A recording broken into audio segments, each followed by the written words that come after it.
Ano nga ba ang pinagkaiba ng at nang? Sa panahon ngayon, marami pa rin sa atin ang hindi alam kung paano gamitin ang nang at nang. May nalilito pa rin kaya nagagamit ang mga salitang ito sa maling paraan. Kung gusto mong malaman kung ano ang pinagkakaiba ng nang at nang, basahin mo lang ang artikulong ito. Dito malalaman mo kung kailan ginagamit ang nang at nang. Magbibigay rin kami ng mga halimbawa ng pangungusap tungkol sa wastong paggamit sa mga salitang ito.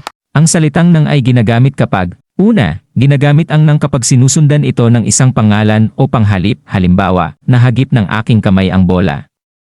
Pangalawa, ginagamit din ang nang kapag ang sumusunod na salita ay isang pang-uri, halimbawa, kumakain ng malaking bayabas si Max. Pangatlo, ang nang ay ginagamit din kapag ang sumusunod na salita ay pang-uring pamilang, halimbawa, ang lola ay bumili ng 5 pandesal. Pang-apat, ginagamit ang nang upang magsaad ng pagmamay-ari ng isang bagay o katangian, halimbawa, iningatan ni Marge ang suot niyang sapatos dahil sapatos ito ng kanyang ina. Panghuli, ginagamit ang nang bilang pananda sa tagaganap ng pandiwa sa tinig balintiyak.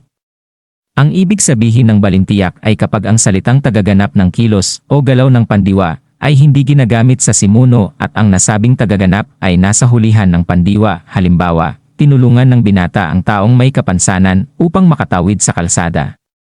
Ang salitang nang naman ay ginagamit kapag, una, ang nang ay inilalagay sa gitna ng salitang ugat, mga pawatas, o mga pandiwang inuulit ng dalawahan, halimbawa, dasal ng dasal.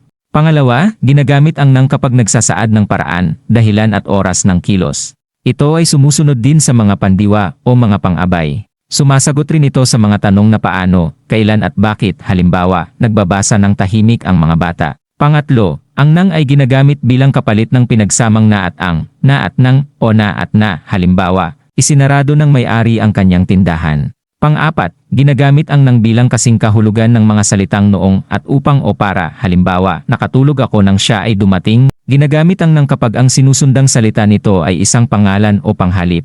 Ang nang naman ay ginagamit bilang katumbas ng mga salitang noon at upang, ginagamit din ang nang kapag sinusundan ito ng pang-uri, pang-uring pamilang, sa paglalahad ng pagmamay-ari at pananda sa gumagawa ng aksyon. Ang nang naman ay ginagamit din na pantukoy sa paraan at sukat, pang-angkop sa pandiwang inuulit at pamalit sa pinagsamang mga salitang na at nang, na at ang at na. Ngayong alam nyo na ang pinagkaiba ng salitang nang at nang. Subukan nating sagutan ito.